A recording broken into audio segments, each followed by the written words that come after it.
Ladies and gentlemen, can I please invite Connal Townsend up now, the Chief Executive of the Property Council New Zealand.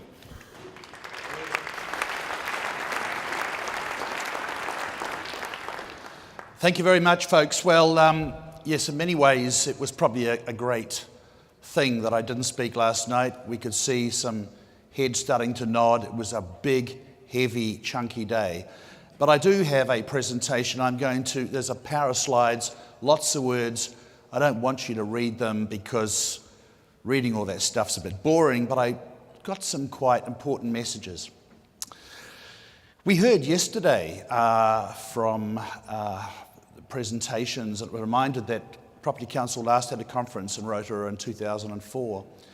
That was the first year I was employed as your Chief Executive, and I know you heard President John announce my retirement at the end of the year, and in a nice sense Rotorua kind of bookends my career. My first conference and possibly my last as your Chief Executive. And looking back over a decade and a half, what I just want to do is clip through a few points about lessons I've learnt, some tough lessons and scar tissue I've got, be honest about my naivety in a sense about being your political advocate, and maybe some clues going forward. I'm going to start off with some quite positive stuff. I'm then going to get fairly mean and nasty, and then I'm going to end in a fairly upbeat sort of way. My address, what we've learnt, what we've won, what we've lost. I now want to introduce a very technical term in my second bullet point. It's bullshit. And I do it because I've always fancied myself as a feminist, and I did read The Female Eunuch and Germaine Greer and so on years ago. She was actually arrested in New Zealand on stage for using the word bullshit. Now, for anyone who's not a baby boomer, you probably didn't remember that. You had to be there, folks, but it was a seminal moment where my parents' generation finally gave way to baby boomers, and we took a more robust view with language.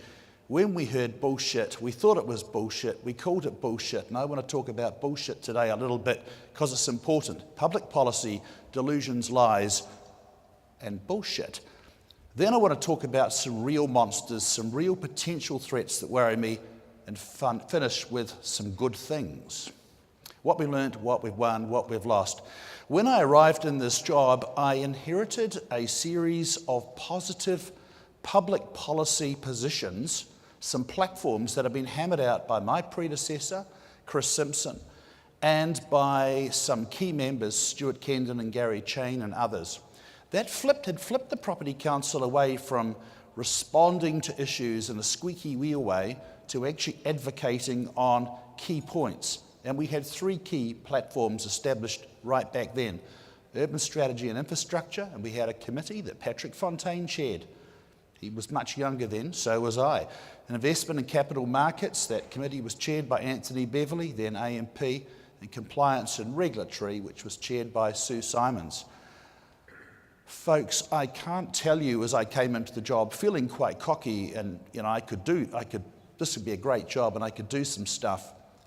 But if I had not been able to inherit those key policy planks, my job would have been much harder. So I have to say, kia ora to those foundation thinkers who put this stuff in place. Urban strategy and infrastructure, well, it helped us get through the Auckland amalgamation. We actually appeared in front of the Royal Commission and we supported that. We thought we needed efficiency in local government.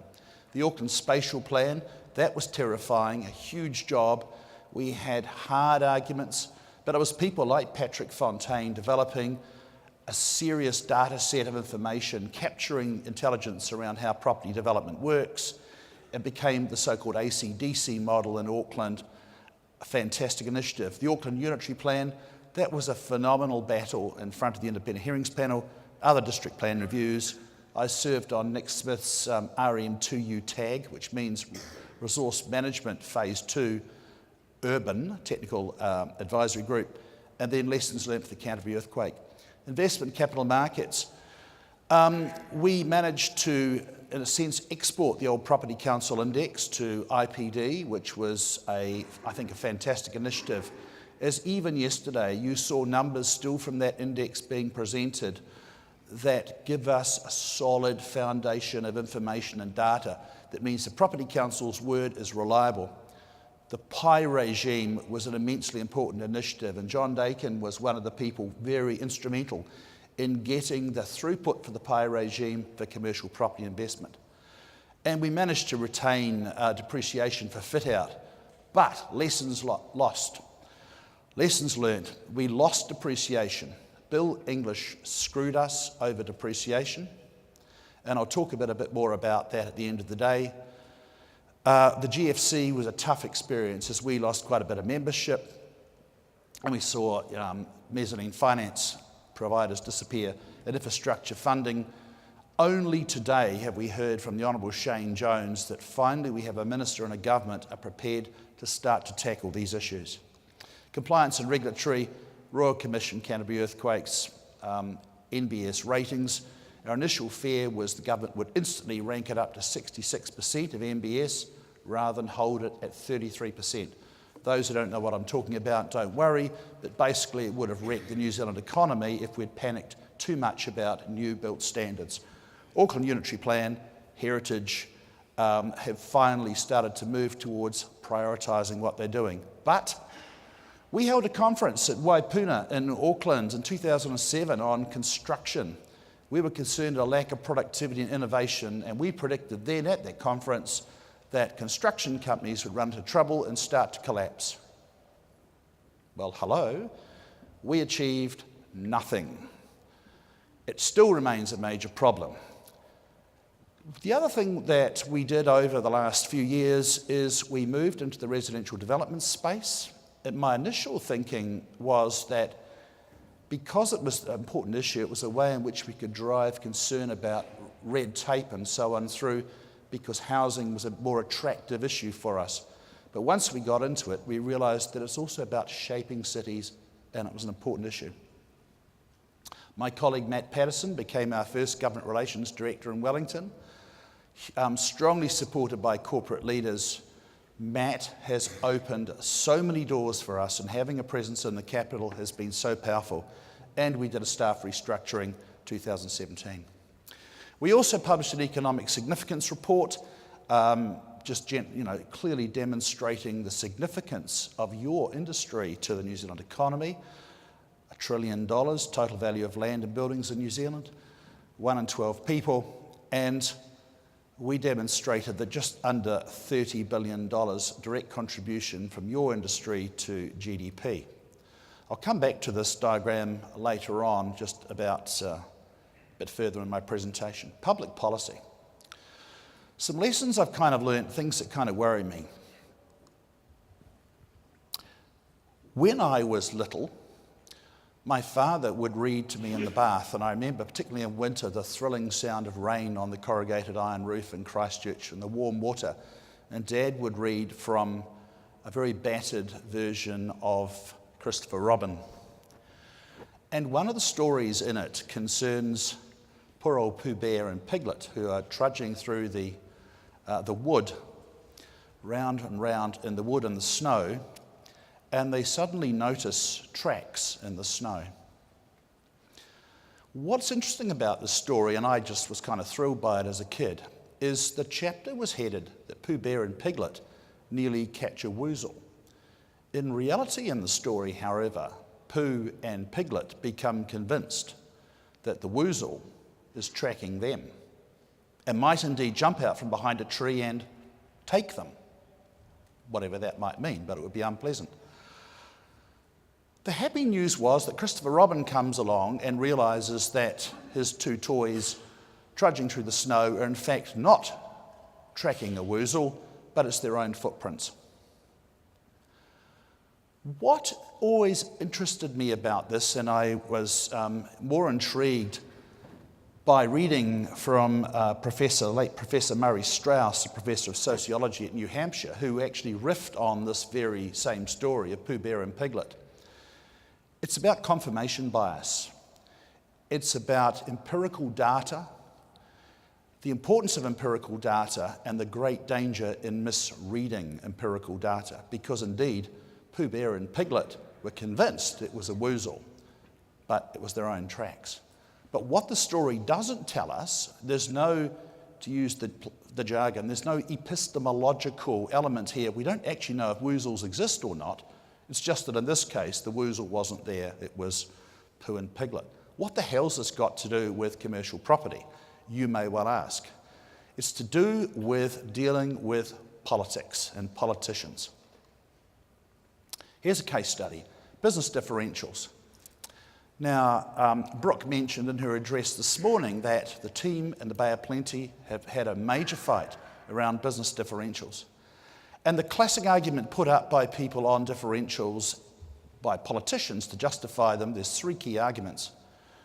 These arguments that I'm going to list very quickly in front of you originally appeared in Wellington in around 2003. One, firms that benefit from the ability to claim tax deduction for rates and credit for GST paid on rates. Therefore, city councils can impose a special punitive differential on businesses because they can claim it back in tax. Bullshit. That assertion has no understanding of how tax works and even less understanding of how GST works. GST is a throughput. If a politician genuinely believes that, they're a fool, and I usually suspect they're a lying fool. This is bullshit, ladies and gentlemen. Next, businesses have a greater ability to pay and should therefore pay more. Bullshit. Since when did the Local Government Act give local bodies the power to make judgments about the distribution of wealth? That's not in the Local Government Act. That's the role of the Crown. This is bullshit.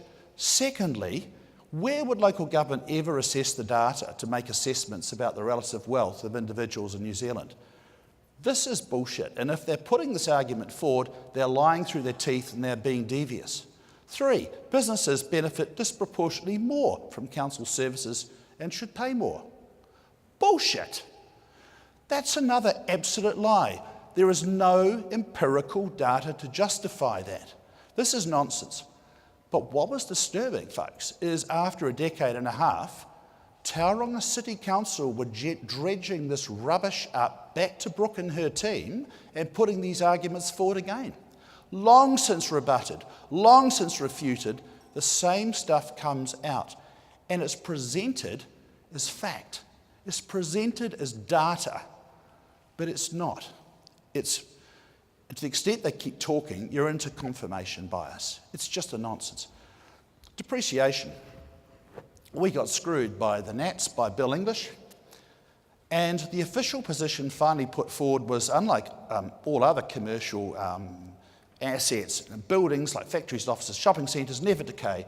There's no need for depreciation provision in New Zealand tax law. Now, in most jurisdictions, indeed in the United States, the IRS has calculated and knows they provide for 27.5 years for residential rental and 39 years for retail and other commercial buildings. That, in reality, is roughly how long those buildings last before decay sets in. In the case of Bill English, who's a man who I've worked with closely and I have immense amount of affection and respect for, what Bill was doing was stealing your money because he's already going to pay it back in a tax break. There was no point in entering into an argument with him. He'd already spent the money even before we got into the debate. We got screwed. Confirmation bias, and yet instead his department was churning up these sorts of arguments, trying to justify, no, buildings don't depreciate, there's no need for that. And we fought very, very hard on this, but we were already fighting on the enemy's prepared killing ground. Don't worry about reading the detail, but this indeed is the front page of one of the most significant moments in this organisation's history, the wonderful Neil Group and others v North Shore City Council on development contributions, where Sue Simons led a major campaign with property council members, Neil Group and various others, against North Shore City Council. And there were 4 key points, and we won 3 out of 4, and we almost won the 4th one, according to Sue, round reserves. North Shore City Council, ladies and gentlemen, was stealing your money. But better than that, they knew what they were doing. They knew they were breaking the law. It was cold-blooded, and they fronted up in that court, and they lied through their teeth. It was bullshit. And they kept reinforcing that argument, confirmation bias, because they wanted your money. And they spent it on the busway in North Shore City, and most of the stations, not actually the busway itself, but most of those stations were illegally built with stolen money.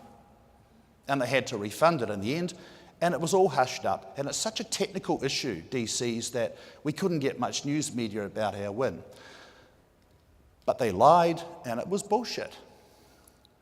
Monsters. Now, what if indeed Pooh and Piglet had been right and there really was a monster behind the tree? Infrastructure funding. The Honourable Shane has just given us a very exciting presentation. There's a lot of good stuff starting to happen. We've been calling for this for a while. The government clearly wants to move away from development contributions and explore other alternative funding mechanisms like MUDs and targeted rates and bonds and so on. Last week, I attended the Infrastructure New Zealand Building Nations Symposium, and there was a presentation from Auckland Transport. The new chief executive was very clear. DCs go a long way.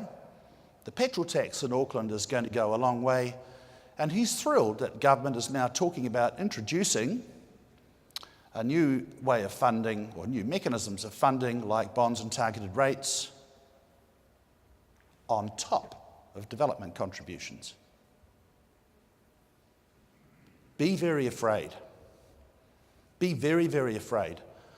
Central government understands that it was going to be a flip, replacing flawed DCs with some other funding mechanism. That's not the way Auckland Council views it. This is bullshit. Value capture. We have tentatively talked about the benefits of value capture to fund infrastructure. We've done work with brands in the past. The team have had speakers from Infrastructure Australia out talking about value capture as a mechanism. But what does it mean? There's a whole way in which this can work. Transport initiatives, focus on beneficiaries, landowners are going to be having to pay. I, some weeks ago, was in London and I went to see our very good friends, the British Property Federation, and they talked to me about 4 ways in which value capture works in the UK. Don't need to go through these in great detail, but there's 4 different mechanisms.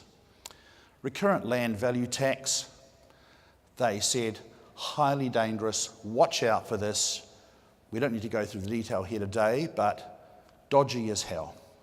Non-recurrent infrastructure betterment taxes only works if there's a very clear link between the tax and a specific project. It worked for Crossrail in London, no guarantee it would work here. Non-recurrent betterment taxes, they laughingly told me about a whole lot of people lined up for damehoods and knighthoods who missed out because the projects that they were chairing, they were leading, were a complete failure. This is extremely dangerous unless you've got a specific act of parliament, the rules are well established and so on. Now this is stuff that my colleague Matt Patterson will talk about later on. We're all over this, we're trying to look at the detail of it. And finally, non-recurrent development partnership models. It's not a tax, it's an equitable sharing of income generated from developments. They talked about how this might work in the UK. It's a great possibility. It's a great option. But be careful, because politicians so far are just talking about value capture. Well, is it a woozle or is it not a woozle? This is a lovely cartoon by Scarf, and I don't want to talk about the Trump.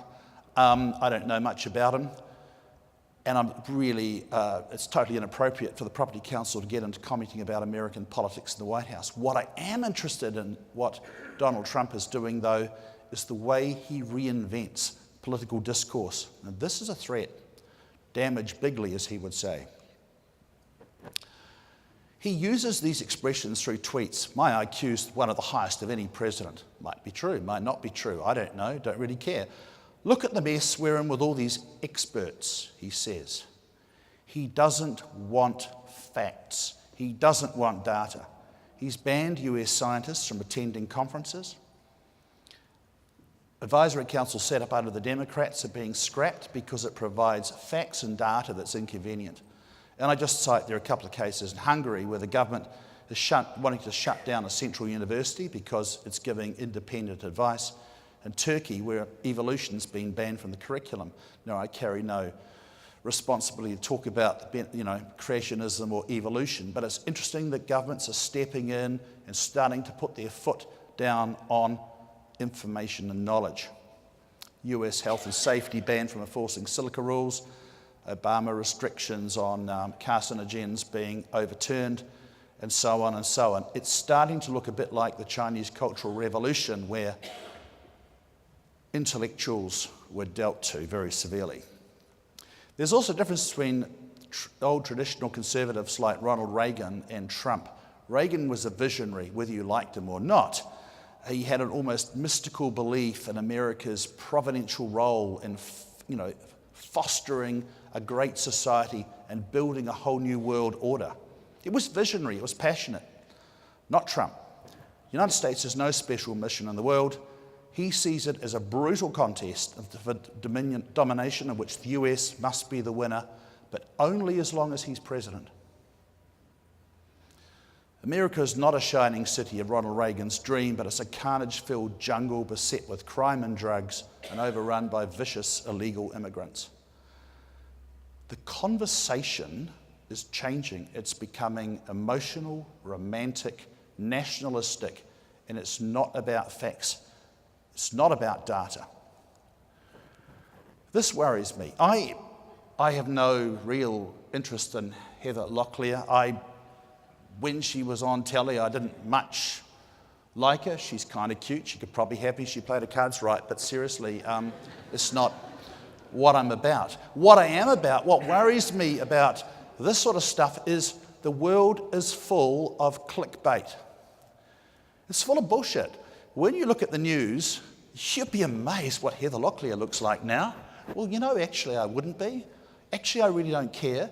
But you go, okay, I'll have a quick look. And you're taken away. It's about, it's bullshit.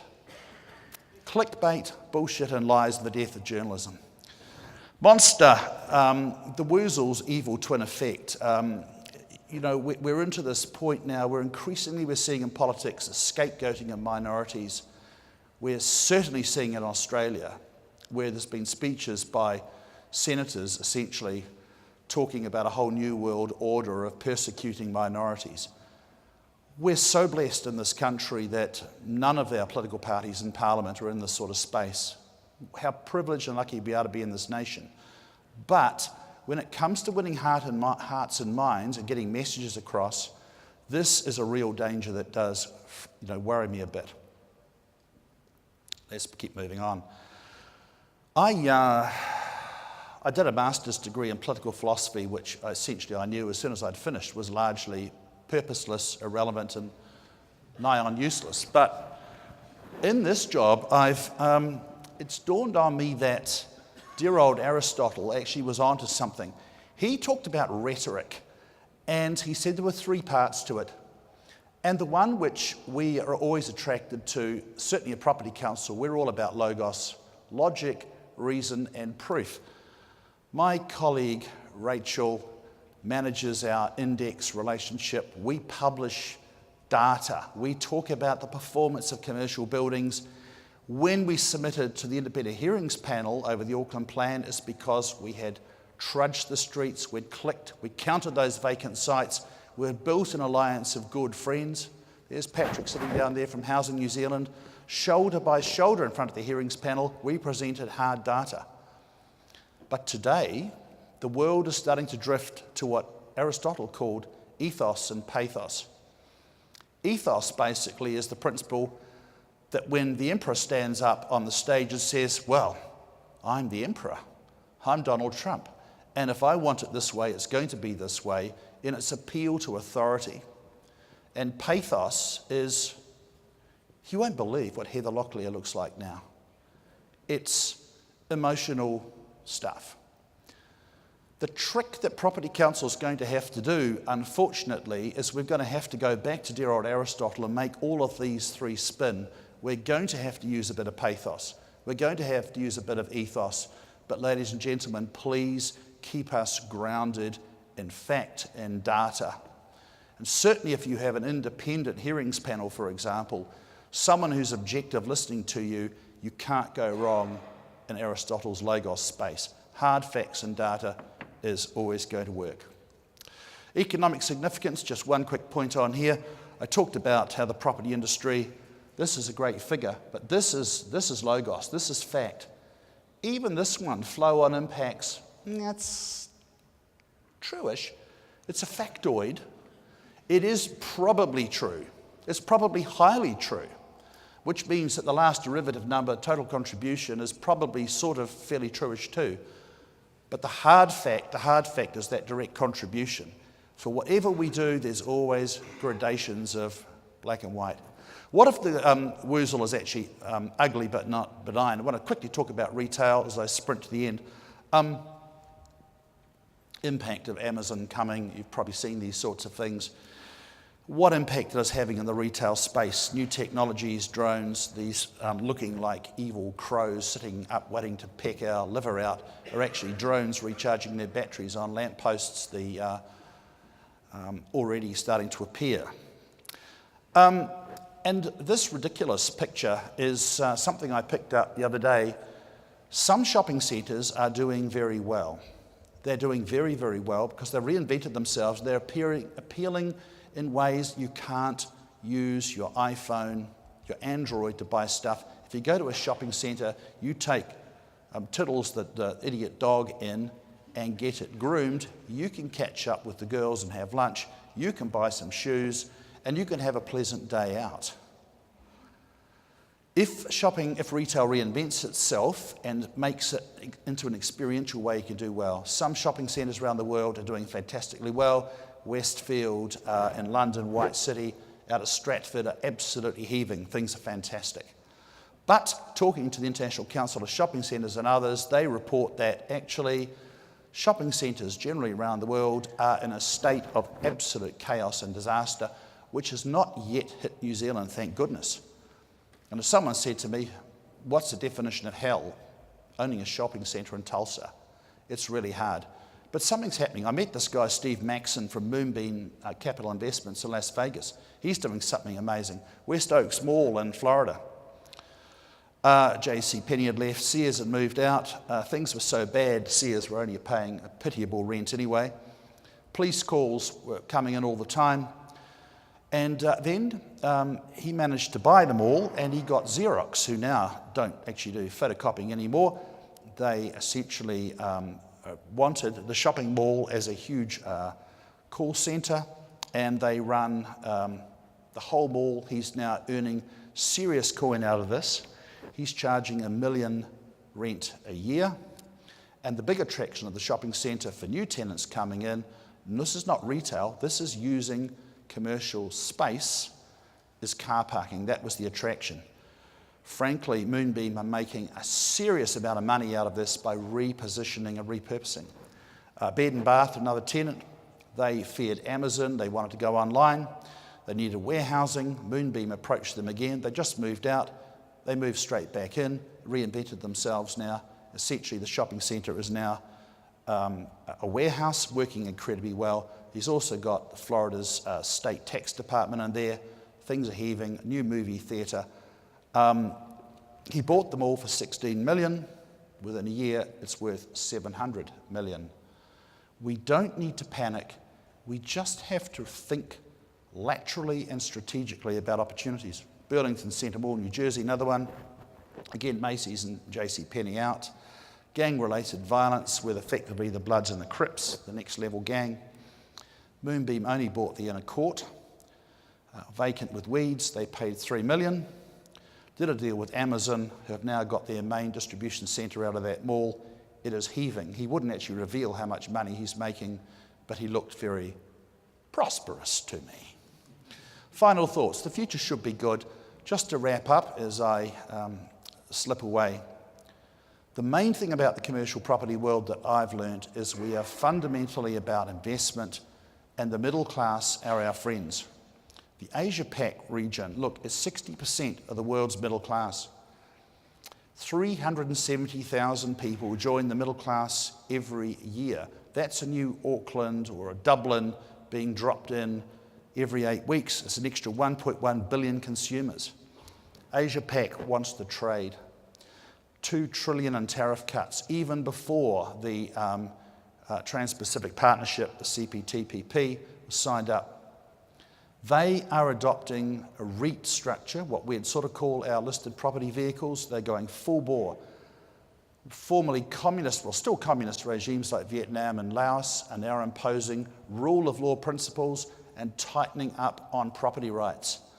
They are in our business and they want to invest, and they've got lots of money. It is, and this was our old friend from originally Property Council of Australia, Peter Verber, described this to me the other day as a pension and insurance fund tsunami ready to hit. It's just fantastic news. Our challenge is to work out how to seize the opportunity of all this dosh. So, ladies and gentlemen, I remain eternally optimistic. It is great. We've got some challenges in how we communicate. We need to rethink. It's slightly troubled out there. But thank you for the opportunity of being your Chief Executive. For the time I've served, it's been a great privilege. Ngā mihi.